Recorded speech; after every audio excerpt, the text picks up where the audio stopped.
Welcome back to Wogan Now Then. I first interviewed my next guest in 1991. Before then, he was best known as a popular BBC sports presenter, but by the time he'd appeared on Wogan, his life had taken a dramatic change. He proclaimed he was the son of the Godhead. He wore turquoise, as he believed it brought him closer to God. Have a look at this. So evil has been in control of the planet for 12,000 years. It has been the dominating force. Evil's not the right word. It is imbalance. But it has been increasingly in control. As I repeat, survey the world, ladies and gentlemen. Is the force of love in control of this world, guiding this planet at this time? Of course not. The negativity, the thoughts that I'm talking about that are very destructive, are pouring out of this planet let me every interrupt day. you. Was it a great shock for you to discover this at 38? Well, I think the word is gobsmacked. But again, you know, the best way of removing negativity is to laugh and be joyous. So I'm delighted that there's so much laughter in the audience tonight.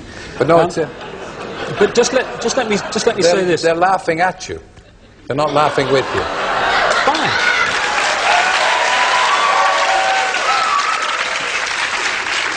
I didn't mean that to be hurtful. Terry. I don't want you to misinterpret it. They're not laughing in sympathy with you. So while 15 years ago, he was ridiculed for his prophecies about natural disasters around the world, and now he has a controversial new view about who really is running the world. I'm delighted that he's agreed to come back. David Icke.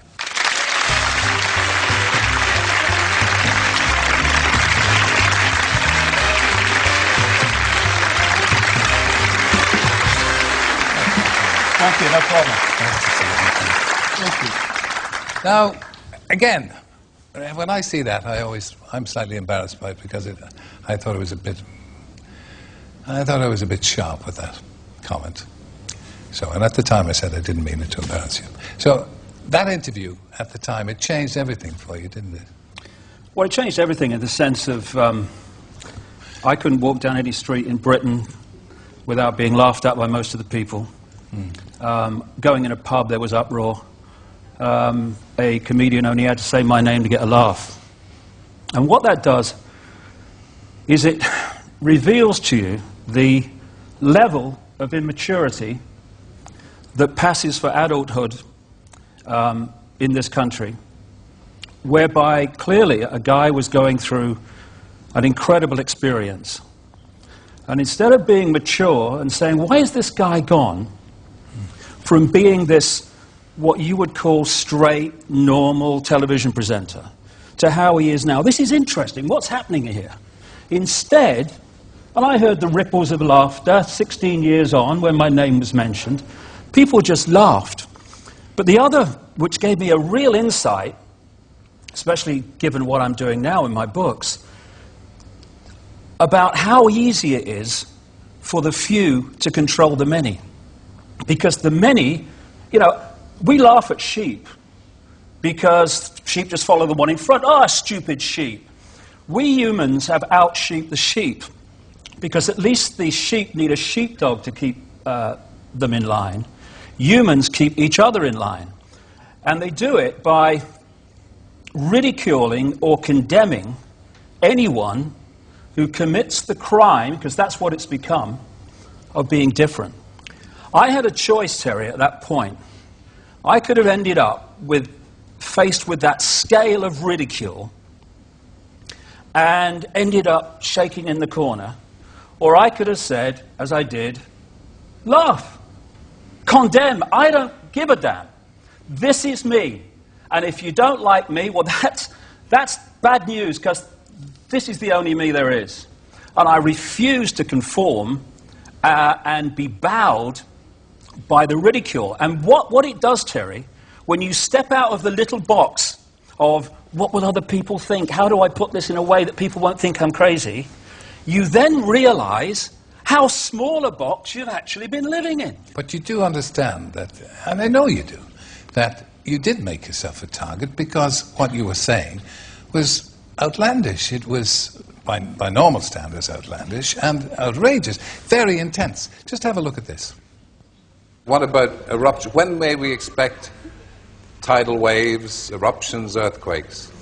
Well, because of the nature of the way the Earth has been treated over a long period of time, a tremendous amount of energy has built up within the Earth that cannot get out. If it doesn't get out, bang. So this is going to be released in a controlled manner, as controlled as possible, through earthquakes, through volcanoes and such like. If they don't happen, this is not punishment. If they don't happen, there is no Earth. You see, you're still obviously bitter about people's rejection of your ideas. No, absolutely not. What I am is frustrated at watching Orwell's 1984 unfold in front of our eyes by the day, while people focus on who shot Phil Mitchell.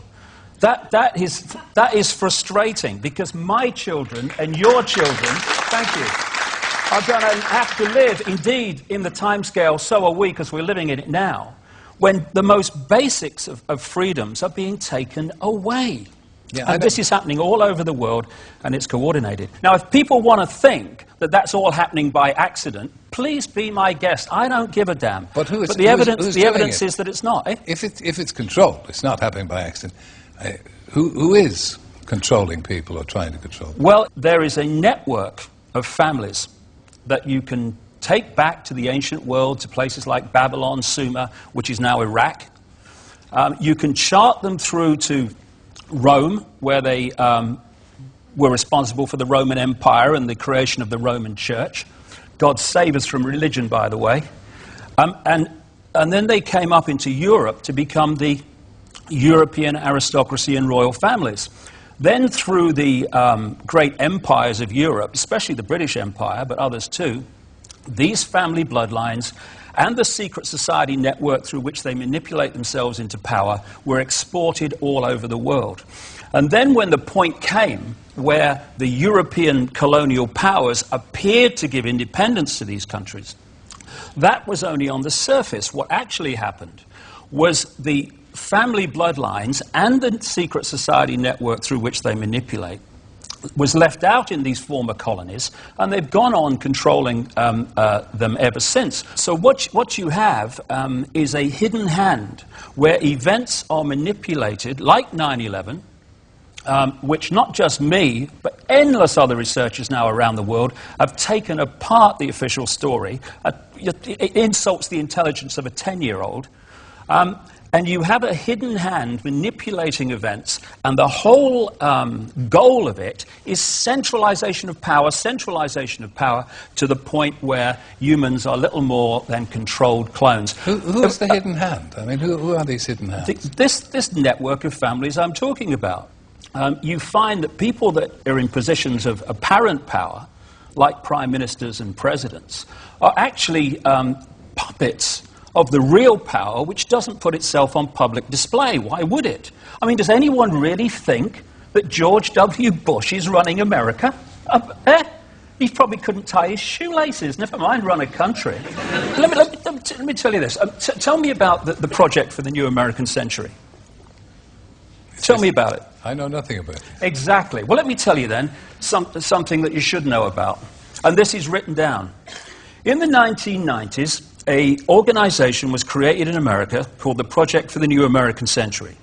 The people who created it were the people that have run the Bush administration from the moment it came to power.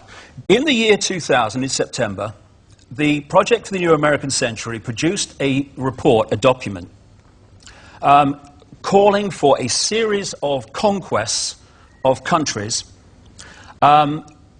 one of which was Iraq. It actually says in the document, words to the effect of, we must use the excuse of Saddam Hussein to go into Iraq. Well, look, can I interrupt? No, hold a second. No, but honestly, no. Honestly, you see this? See, but this is the thing, Terry, you see. No, but honestly. You say to me... America is an open society, isn't it? Oh, please. It's not an open society.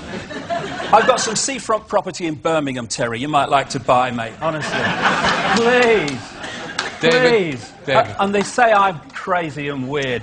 America is an open society. My Well, God. I thought in my innocence that most Americans would know what was going on in America. Oh, God. But it's all, you know it all, and... Oh, see, you talked about cheap jibes. That's a cheap jibe. No, it's I'm not. not claiming I know it all. I'm saying that I've been to 40 countries. I've spent enormous amount of time in America talking to people who do know what's going on, victims of what's going on, and I'm passing this over to people. Now, yeah, sure. You see how preposterous it is?